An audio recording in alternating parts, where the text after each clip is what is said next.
இப்போ 40 நாடாளுமன்ற சீட்டை கொடுக்குற திமுக முக்கியமா, செல்வ பெருந்தகை எம்எல்ஏ ஆகி எதிர்கட்சி தலைவர் ஆகிறது முக்கியமா, இல்லை முதலமைச்சர் ஆயிடுவாரா?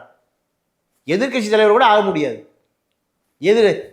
காங்கிரஸ் கட்சிக்கு, அகில இந்திய காங்கிரஸ் கட்சி சோனியாவுக்கும் ராகுலுக்கும், ராகுல் பிரதமர் ஆவதற்கு 40 நாடாளுமன்ற உறுப்பினர் வேணுமா, இல்லை இங்கே இவர் அமைச்சர் ஆனால் போதுமா?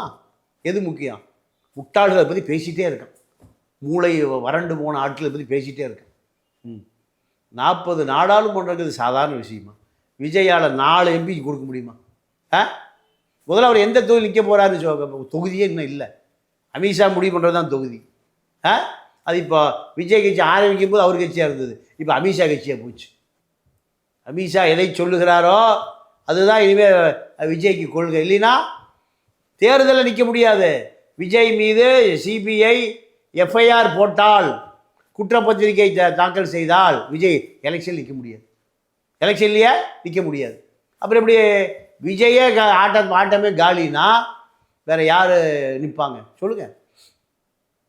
விஜயுடைய அரசியல் தீர்மானிக்கப்படுகிற இடம் அமித்ஷா அலுவலகம். 41 பேர் மரணத்திற்கு அத்தனை பேர் இப்போ யாரை கையை காமிச்சிருக்காங்க?